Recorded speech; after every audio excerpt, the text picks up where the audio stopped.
Determinación de la prestación. El primer punto a desarrollar son las obligaciones genéricas, que son aquellas prestaciones que hacen relación de acuerdo al género o clase a que pertenecen, sin identificar la cosa por su individualidad. Las principales características de las obligaciones genéricas son, en primer lugar, que no recaen necesariamente sobre cosas o servicios fungibles. Entenderemos como bienes fungibles aquellos que pueden sustituirse entre sí por ser homogéneos o equivalentes. La segunda característica es de que normalmente recaen sobre bienes inmuebles, aunque tampoco existe dificultad alguna para que recaigan sobre bienes inmuebles. Ahora las obligaciones específicas. Las obligaciones específicas son aquellas cuyo objeto de la obligación se encuentra determinado. Entonces se tratan de cosas concretas, en las cuales el deudor se libera únicamente entregando la cosa prometida o fijada anteriormente. De acuerdo a las diferencias entre obligación genérica y obligación específica, en primer punto, la obligación genérica no se individualiza el bien, mientras que en la obligación específica sí se individualiza. Ahora, de acuerdo a la determinación, en la obligación genérica, la cosa se determina por su número, peso o medida de acuerdo al género a que pertenece, mientras que en la obligación específica, la cosa, objeto de la prestación, se encuentra individualmente determinada. Proseguimos a explicar las obligaciones alternativas. Las obligaciones alternativas son aquellas en que en el acto constitutivo de la obligación se establecen varias prestaciones, en las cuales el deudor cumple ejecutando una sola prestación. Su fundamento legal se encuentra en el artículo 1334 del Código Civil guatemalteco. Esta disciplina se encuentra regulada en los artículos 1332 al 1340 del Código Civil. En las obligaciones facultativas existe una sola prestación debida, en que el deudor se libera y se le da a éste la facultad de poder ejecutar una prestación distinta, esto con efecto liberatorio y preventivo. Su fundamento se encuentra en el artículo 1341 del Código Civil guatemalteco y la disciplina se contempla en los artículos 1344 al 1346. De acuerdo a las diferencias entre obligación facultativa y obligación alternativa, tenemos que en primer lugar, en la obligación facultativa se encuentra una sola prestación, mientras que en la obligación alternativa existe pluralidad de prestaciones. El segundo punto es de que en la obligación facultativa existe un solo jus variandi, es decir, la facultad de modificar condiciones no esenciales en el contrato, mientras que en las obligaciones alternativas existe un derecho de elección. En las obligaciones facultativas, la obligación principal es la única debida, por lo tanto, si se cumple, se extingue la prestación. Contrario a ello, ocurre en la obligación alternativa que, si en esta desaparece una obligación o una prestación, quedan aún las otras prestaciones. Por otro lado, y por último, la obligación facultativa es favorable al deudor y gravosa para el acreedor, mientras que la obligación alternativa, esta es favorable para el acreedor y onerosa para el deudor. Deudas pecuniarias. El dinero es un bien mueble genérico y fungible, que un determinado ordenamiento jurídico dota de valor y de poder. El dinero se materializa a través de los billetes, monedas y el llamado dinero bancario, que sería el cheque. El dinero tiene tres funciones esenciales. En primer lugar, la función de intercambio, que sirve para adquirir los bienes y servicios. En segundo lugar, como medida de valor, que sirve para determinar el valor de las cosas y los servicios. Y en tercer lugar, como medio de pago. El dinero sirve para el pago o cumplimiento de las obligaciones. Entenderemos como deudas pecuniarias aquellas que consisten en pagar una suma de dinero. Existen dos clases de deudas pecuniarias. En primer lugar, las deudas de suma de dinero. Estas consisten en entregar una suma de dinero determinado. Estas se encuentran precisadas en el título. Mientras que las deudas de valor, la suma debida no es en sí el bien, sino que sirve o funciona como equivalente de otro bien. Estas no están precisadas en el título. Proseguiremos a explicar el principio nominalista, estipulado en el artículo 1395 del Código Civil guatemalteco, el cual nos indica lo siguiente. El pago en moneda nacional realizado por el deudor tendrá un arreglo nominal al momento que se requiera su pago. Entenderemos como valor nominal aquel valor ideal en cualquier cosa que sea cuantificable. De esta manera se adquiere el valor ideal y un mejor equilibrio para la prestación. Existen las medidas correctoras de este principio. En primer lugar tenemos la de tipo legislativo, que son las acciones realizadas por el Estado, pues este tiene el deber de estabilizar el valor de la moneda, de acuerdo al artículo 132 de la Constitución Política de la República de Guatemala. Mientras que las de tipo judicial son utilizadas en aquellos supuestos en que para el deudor resulte excesivamente oneroso el cumplimiento de la obligación. Por ello, puede acudir al juez para que éste haga una revisión o modificación del contrato con el objetivo de recuperar el equilibrio de la prestación. Existen también las de tipo contractual. Estas son previsiones contractuales en las cuales las partes de común acuerdo deciden fijar cláusulas de estabilización. Las cláusulas de estabilización más usuales son las siguientes. En primer lugar, la cláusula de valor oro o plata. En estas el deudor toma como referencia el valor del oro o la plata.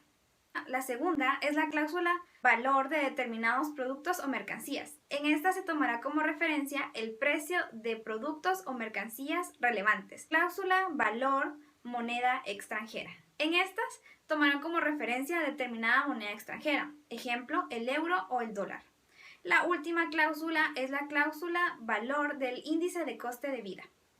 En esta, la deuda se determinará en proporción a cuánto ha disminuido o aumentado el índice de coste de vida. Anatocismo. Esta figura consiste en la acumulación de intereses al capital. Únicamente se permite en las relaciones mercantiles, pues se encuentra prohibido en el artículo 1949 del Código Civil guatemalteco.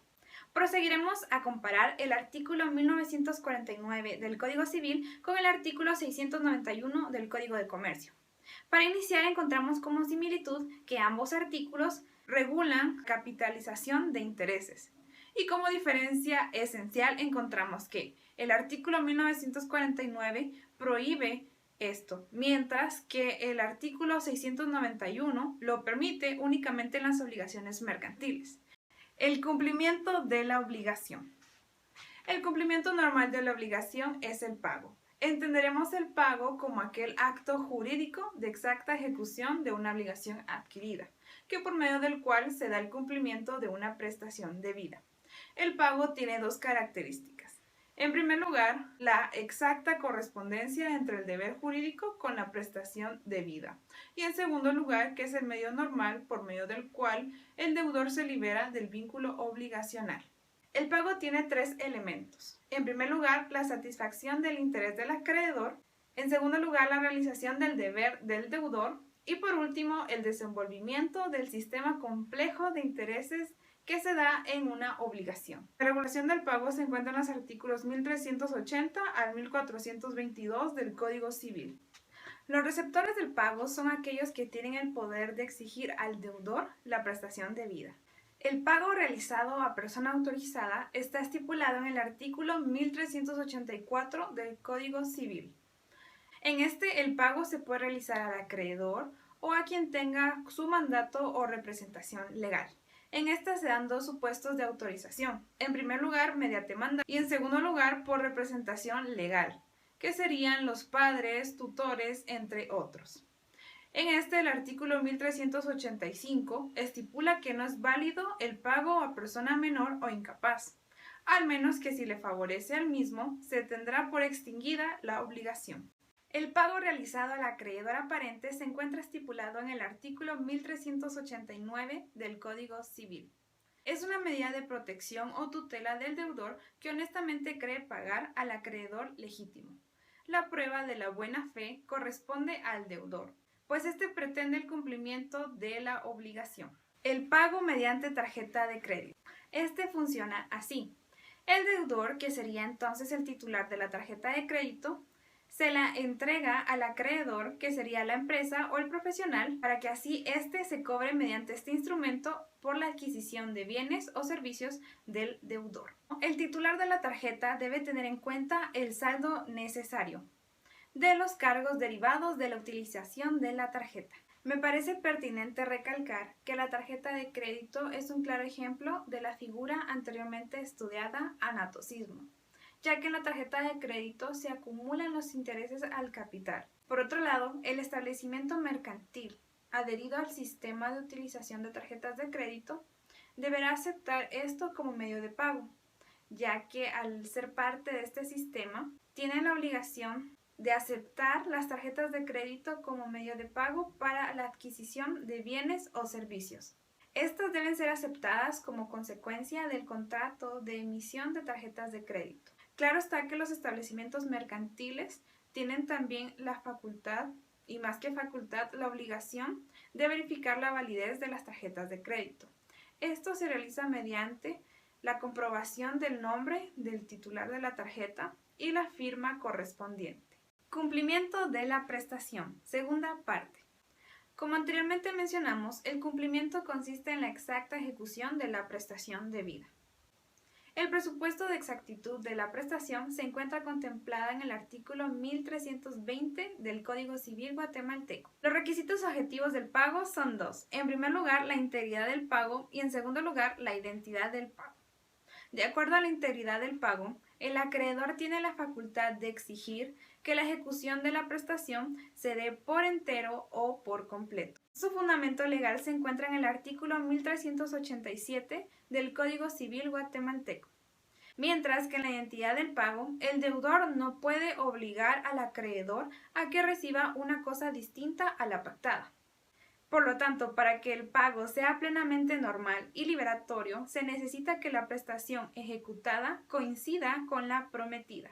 Su fundamento legal se encuentra en el artículo 1386 del Código Civil. El momento temporal del cumplimiento se refiere a que la realización de la prestación debe ajustarse a las coordenadas exactas, tiempo y lugar previsto en el momento constitutivo del contrato.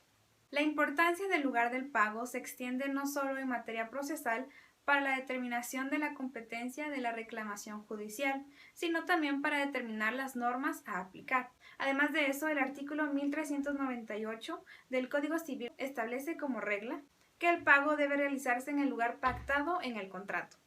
Las obligaciones condicionales son aquellas cuyo cumplimiento o efectividad se hace depender de un futuro incierto. Estas están estipuladas en el artículo 1269 del Código Civil guatemalteco. El pago está sujeto a la prueba, justificación o a la fundamentación de la pretensión en base al cumplimiento. Por lo tanto, el modo normal de justificación es el documento que emita el mismo acreedor. Las pruebas de pago más utilizadas son, en primer lugar, el recibo, que posee un valor extrajudicial, la factura, y en los pagos periódicos, por ejemplo en los pagos mensuales, sirve como justificación o prueba la constancia de pago del último mes. Con ello se hace referencia de que los demás pagos están cancelados. ¿En qué consiste la imputación del pago? La imputación del pago puede definirse como aquel criterio o criterios en virtud de los cuales, en el caso de pluralidad de obligaciones, se determina en cuál de ellas debe entenderse referido el pago. Esta figura se encuentra regulada en el artículo 1404 del Código Civil. Los criterios legales de la imputación se encuentran contemplados en el artículo 1406 del Código Civil guatemalteco. El primer criterio de la imputación es que no expresándose a qué deuda deberá hacerse la imputación, se imputará a la de plazo vencido. El siguiente criterio es de que si hay varias deudas de plazo vencido, se imputará a la que sea más onerosa para el deudor. El tercer criterio establece que, si son de igual naturaleza, se aplicará la más antigua. El cuarto criterio establece que, si todas son iguales, se imputará proporcionalmente. Subrogados del cumplimiento. Los subrogados del cumplimiento son, en primer lugar, la suplencia del pago. En un contrato es posible que las partes convengan a posteriori que la obligación se logre de manera distinta a la inicialmente pactada, mediante la realización del deudor y la aceptación del acreedor de una prestación distinta. Los subrogados del cumplimiento poseen características propias, por lo tanto no son formas especiales del pago. Los supuestos típicos de subrogados del pago son, en primer lugar, el ofrecimiento de pago y la consignación. En segundo lugar, la dación en pago. Y por último, el pago por cesión de bienes a los acreedores. Proseguiremos entonces a explicar cada figura. El ofrecimiento del pago. Este es un procedimiento puesto por la ley a favor del deudor para liberarse de su obligación mediante la puesta a disposición ante autoridad judicial de las cosas debidas en determinadas circunstancias. Su fundamento legal se encuentra en el artículo 1408 del Código Civil guatemalteco, el cual establece que se paga por consignación depositando la suma o cosa que se debe ante un juez competente. Los casos en que procede la consignación están estipulados en el artículo 1409 del Código Civil. En cuanto a su procedimiento, en primer lugar, el procedimiento de la consignación es de jurisdicción voluntaria. Este procedimiento se inicia con solicitud del deudor. El procedimiento de la consignación se encuentra regulado en los artículos 568 al artículo 571 del Código Procesal Civil y Mercantil. En primer lugar, de acuerdo al artículo 568, que se refiere a su trámite, establece que la consignación se tramitará como incidente. En segundo lugar, el artículo 569, que se refiere a la aprobación, establece que se aprobará la consignación siempre y cuando se hayan dado todos los requisitos para un pago válido. Y como tercer punto, refiriéndose a las costas judiciales, el artículo 570 establece que, si el acreedor fuere vencido en juicio, a éste le corresponderán los gastos y costas judiciales, mientras que si se declara improcedente la consignación, los gastos y costas judiciales corresponderán al deudor.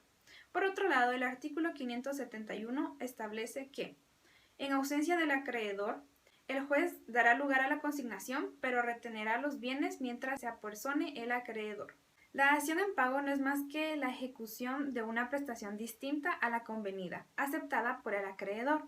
El Código Civil no se refiere específicamente a ella, pero sí la admite en los artículos 1386 y 1397. De acuerdo a las diferencias de la dación de pago con el pago propiamente dicho, en primer lugar, que en la dación de pago se entrega una cosa distinta a la convenida, mientras que en el pago propiamente dicho debe entregarse la cosa que se prometió. La otra diferencia es de que en la dación de pago se requiere el consentimiento del acreedor, mientras que en el pago propiamente dicho, el pago puede hacerse contra la voluntad del acreedor. El pago por cesión de bienes a los acreedores se da cuando el deudor se encuentra imposibilitado de pagar sus deudas. Se entiende por cesión de bienes la entrega o abandono de todos sus bienes al acreedor, para que éstos puedan liquidarlos y así pagar sus deudas. Esta figura está regulada en los artículos 1416 al 1422 del Código Civil. El pago por cesión de bienes a los acreedores puede realizarse judicial o extrajudicialmente, de acuerdo al artículo 1417 del Código Civil guatemalteco. Los efectos del pago por cesión de bienes se encuentran estipulados en el artículo 1418 del Código Civil. Incumplimiento de la obligación.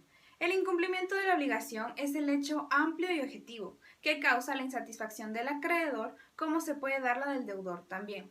El incumplimiento comprende cualquier desviación, es decir, que la parte que no cumple se desvía de la prestación debida, no cumple con el programa prestacional. Por lo tanto, tendrá una responsabilidad por incumplimiento. La responsabilidad por incumplimiento puede ser contractual y extracontractual.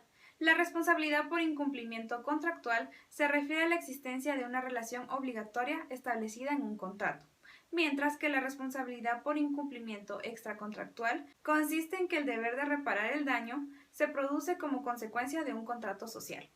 Los efectos del incumplimiento son tres. En primer lugar, la generación de un deber de reparar o de restituir en el patrimonio del acreedor. En segundo lugar, una especial ejecución sobre el patrimonio del deudor, que puede ser objeto de agresión por parte del acreedor, con el fin de obtener medios o recursos que ingresen a su patrimonio, para compensar la disminución sufrida. En tercer lugar, finalmente, un deber de restitución o de reparación al acreedor como consecuencia de la omisión o defecto de la prestación. Las clases o variantes del incumplimiento son, en primer lugar, el retraso en la ejecución.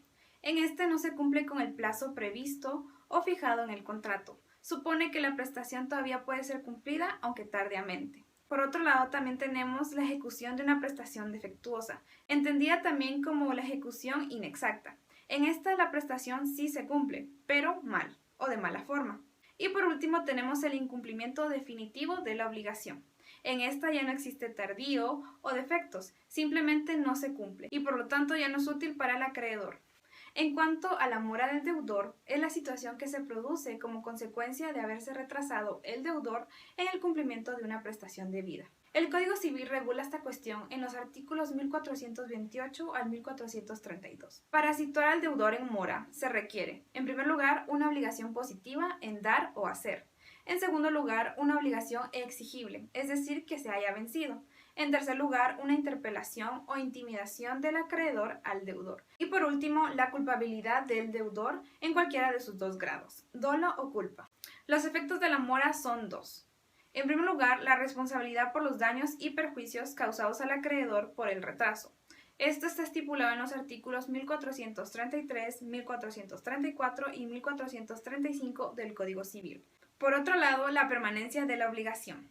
Producida la pérdida o destrucción de la cosa fortuita en poder del deudor, éste no se libera de la obligación, sino que se transforma el deber de daños y perjuicios. Este efecto está contemplado en los artículos 1433 al 1435 del Código Civil. El incumplimiento definitivo por razón de la imposibilidad sobrevenida de la prestación, en esta sobrevienen acontecimientos extraordinarios e imprevisibles, que vuelven onerosa la prestación para una de las partes. Este incumplimiento está íntimamente relacionado con la teoría de la imprevisión, la cual se detallará a continuación. La teoría de la imprevisión, en primer lugar, trata de resolver circunstancias excepcionales que surgen durante el plazo del cumplimiento de la obligación, que son difíciles de preverlas por el simple hecho de ser extraordinarias.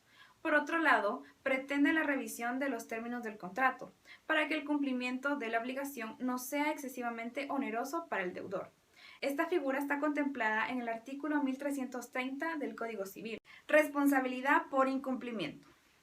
La responsabilidad por incumplimiento es también llamada responsabilidad contractual. Los presupuestos de la responsabilidad contractual son: en primer lugar, para que exista responsabilidad civil contractual, es necesario que exista un contrato válido entre el responsable y la víctima, y que el daño sea producto del incumplimiento. En segundo lugar, su función es de naturaleza indemnizatoria. En tercer lugar, es necesario recalcar por incumplimiento cualquier desviación de la obligación establecida en un contrato. En el Código Civil coexisten diversas líneas de responsabilidad, unas formuladas en las concretas relaciones contractuales tipificadas y otras estipuladas en normas. A continuación se desarrollarán.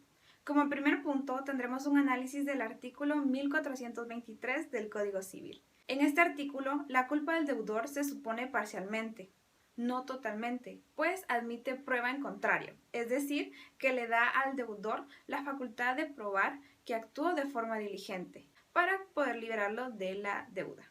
Proseguiremos entonces al análisis del artículo 1424, que regula lo relativo a la culpa. En este artículo se exige un daño a otra persona, causado por ignorancia, que entenderemos como la falta de conocimiento, por impericia, que son las habilidades y destrezas que no se tienen, o por negligencia, que entenderemos que la falta del debido cuidado. Por último, cabe resaltar que en la culpa no hay animus dañandi, es decir, que en la culpa no existe la intención de dañar. El daño por incumplimiento es la disminución al patrimonio de otro. Esto como consecuencia del incumplimiento en un contrato. Este requisito califica y distingue la indemnización en daños y perjuicios. El artículo 126 del Código Procesal Civil y Mercantil regula lo referente a la carga procesal. En este artículo se estipula que debe ser a instancia de parte el deber de probar. Por lo tanto, toda prueba o argumento presentado a juicio debe ser real y objeto de verificación. De la carga procesal se derivan tres principios. En primer lugar, no todo incumplimiento genera daños. En segundo lugar, los daños nunca se presumen, deben ser ciertos y reales. Y en tercer lugar, el incumplimiento por daños debe ser probado por el acreedor o perjudicado. Las consecuencias del incumplimiento en atención a la responsabilidad del deudor son tres. En primer lugar, el deber de reparar los daños materiales. Entenderemos por daños materiales aquellos que son visibles.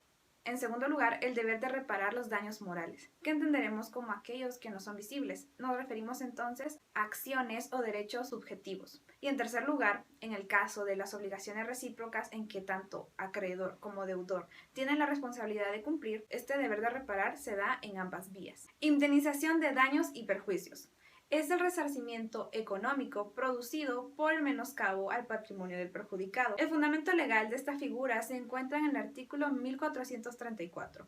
Me parece pertinente profundizar en lo que es un daño y qué es un perjuicio, para poder así diferenciarlos. En primer lugar, el daño, a lo que el artículo 1434 del Código Civil se refiere a daño emergente, es el valor de las pérdidas sufridas al patrimonio del perjudicado. Por otro lado, el perjuicio, a lo que el artículo 1434 del Código Civil se refiere como lucro cesante, son todas las ganancias lícitas dejadas de percibir, es decir, todo beneficio de lo que el perjudicado ha sido privado. Cumplimiento en forma específica o in natura. Es la exacta realización de una conducta debida.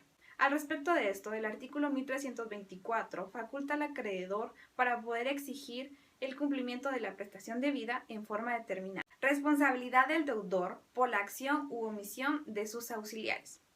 Este principio consiste en que en la utilización por el deudor de una tercera persona en la realización de la prestación no supone la sustitución del sujeto responsable. Por regla general, el deudor responde frente al acreedor no solamente por su actividad, sino también de la actividad de las personas que actúan como auxiliares, dependientes o colaboradores que hayan intervenido en la preparación o ejecución de la prestación.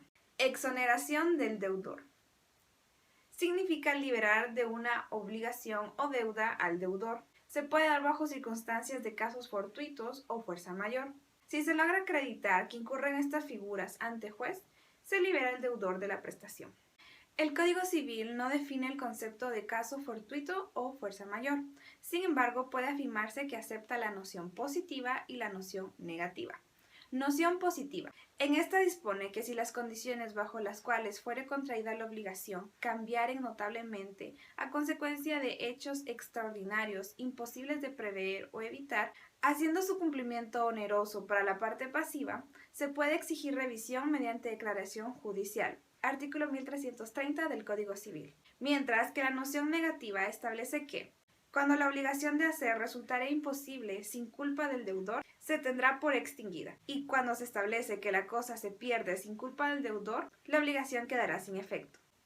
Caso fortuito. La doctrina lo define como aquel acontecimiento imprevisible o inevitable, que sin culpa del deudor hacen imposible el cumplimiento de la obligación. Los efectos del caso fortuito son: número 1, que el deudor no incurre en responsabilidad. Número 2, la obligación se extingue. Número 3, presenta como excepción que el deudor no se libera si cuando se dio el caso fortuito o fuerza mayor, el deudor ya se hallaba en situación de mora. Los efectos están estipulados en el artículo 1426 del Código Civil. Mora del acreedor o mora credenti.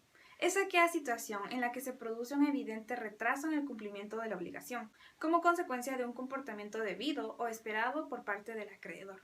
Además de esto, el artículo 1429 del Código Civil establece que el acreedor también puede incurrir en mora. Los requisitos de la mora del acreedor son que la obligación se encuentre ya vencida. Ofrecimiento por parte del deudor. Se debe dar la declaración de que el deudor está dispuesto a la puntual y exacta ejecución de la prestación. Y por último, una negativa injustificada del acreedor. De acuerdo a la responsabilidad del deudor fundada en la culpa, los daños y perjuicios por los que debe responder el deudor de buena fe, es decir, deudor doloso, son los previstos al tiempo de constituirse la obligación. Por otro lado, es preciso traer a colación que la culpa se puede dar por acción u omisión. Ahora, de acuerdo a la responsabilidad del deudor fundada en dolo, es preciso detallar de que el dolo aparece como un elemento que no integra el incumplimiento, sino más bien como un criterio de agravación de la responsabilidad. El dolo requiere de dos elementos. En primer lugar, un elemento intelectual, que es la conciencia, y en segundo lugar, un elemento volitivo, que es la voluntad de violar el derecho de crédito. Me parece pertinente recalcar la diferencia entre la responsabilidad del deudor fundada en culpa con la responsabilidad del deudor fundada en dolo. En primer lugar, la responsabilidad del deudor fundada en culpa, en esta no hay un animus dañandi, es decir, que no hay la intención de dañar. Mientras que en la responsabilidad del deudor fundada en dolo, en esta hay conciencia y voluntad de violar el derecho de crédito, y no se requiere la intención de dañar al acreedor. La responsabilidad objetiva se basa en la búsqueda del grado de responsabilidad o criterio de imputación. Esto se determina en concreto respecto a cada relación contractual existente, y coincide de alguna manera con la distribución de beneficios y cargas derivadas del contrato a las partes. La diferencia entre la responsabilidad objetiva y la responsabilidad del deudor fundada en culpa radica en que la responsabilidad objetiva se basa exclusivamente en una justicia distributiva, mientras que la responsabilidad del deudor fundada en culpa Se fundamenta centralmente en la justicia compensatoria. Cláusula penal. Utiliza la imposición de una cláusula penal con efecto cumulativo o sustitutorio de la indemnización, que ha de ser moderada por el juez.